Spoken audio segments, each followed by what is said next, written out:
কালি ৰাতিপুৱা আমি ফাৰ্ষ্ট হাফত বা 10টা বজাত ইনফৰমেশ্যন পাইছিলোঁ যে এটা টীম CEM বুলি কয়, ইহঁতৰ কাউন্সিলৰ এক্সিকিউটিভ মেম্বাৰ হয় মেঘালয়ৰ। ইহঁতে মানে আমাৰ গড়ভাঙাত আহিব আৰু এখন মানে সভা পাতি আছে চাংমানগৰ, যোনটো আমাৰ গড়ভাঙা ৰিজাৰ্ভ অসমৰ ভিতৰত পৰে। যেতিয়া মানে ইনফৰমেশ্যন পোৱাৰ পিছত মই ষ্টাফ পঠাইছোঁ। ইহঁতে আমাৰ এই পিলিংকাটা পুংকেৰ বুলি কয়, সেইফালেদি মেঘালয়দি আমাৰ অসমত বা গড়ভাঙাত সোমাব পাৰে। সেই ছাইডৰ পৰা দুখন গাড়ী, মেঘালয়ৰ গাড়ী হয়, ইহঁতে সোমাই আহিছে আৰু মোৰ ষ্টাফো লগ পাইছে। এতিয়া ষ্টাফে ইহঁতক ধুনীয়াকৈ বুজাই দিলে যে এইখন অসম হয়, আপোনালোকে উইদাউট এনি গভৰ্ণমেণ্ট অৰ্ডাৰ বা অফিচিয়েল মানে কিবা ডকুমেণ্ট নোহোৱাৰ কাৰণে আপোনালোকে সোমাব নোৱাৰে। আৰু ইহঁতে এইটো মানে স্বীকাৰ কৰিছে যে ইহঁতে সেই মিটিংখনতে আহি আছিল। সেইখিনি কথা বুজোৱা দিয়াৰ পিছত ইহঁতে গুচি গ'ল।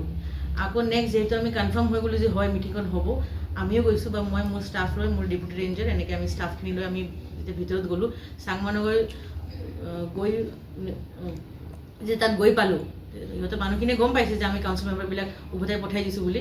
তো ইহঁতে আমাক মানে অলপ মিছবিহেভ কৰিছে।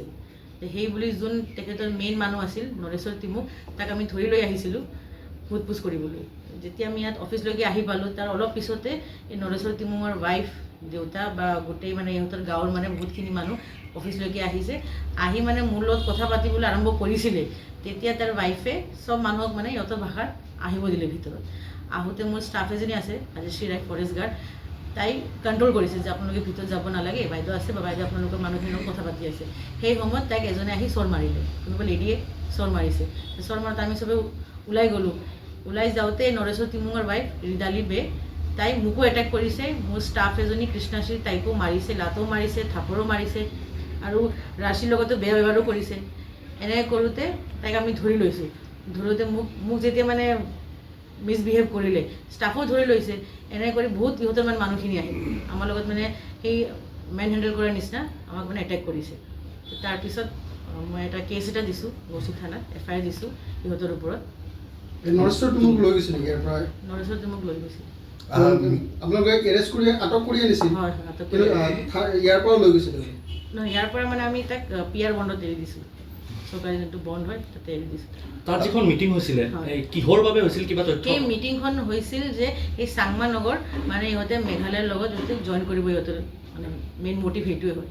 কিন্তু মাটিখিনি কিন্তু অসম, কিন্তু ইহঁতে মেঘালয় ছাপোৰ্ট কৰে। আগৰ পৰা তেনেকুৱা মিটিং হৈছিল? আগত মিটিং হোৱা নাছিল, কিন্তু এনেকৈ মানে বহুত কিবা কিবি ইহঁতৰ মানে প্লেনিং চলিছে। কেতিয়াবা ইহঁতে বৰ্ডিং লগাই দিয়ে, মেঘালয় গভৰ্ণমেণ্ট বুলি লিখি দিয়ে। আমি মানে সেইবিলাক বহুত বছৰে হ'ল বা মোৰ ষ্টাফ আছে বা মইতো ৰিচেণ্টলি আহিছোঁ, আগৰ পৰা সেইবিলাক চলি আছে। সেইবিলাক এভিকশ্যন বা ইজেকশ্যন অপাৰেশ্যন চলি থাকে আমাৰ। কিন্তু বাইদেউ আপোনালোকে অলপ শংকিত হৈছে নেকি? কাৰণ সেইবিলাক ঠাইত আপোনালোকে যাবলৈ অলপ ভয় কৰা হৈছে, কাৰণ ইমান মানুহ আহে আৰু সেই মানুহ আপোনালোকৰ ষ্টাফ কম কাৰণে সেই মানুহবিলাক আগ্ৰাসী হৈছে নেকি বা মাটিখিনি দখল কৰিব আহে নেকি পালে? ভয়তো নকৰোঁ, কিন্তু হয় অলপ ইছ্যু আছে।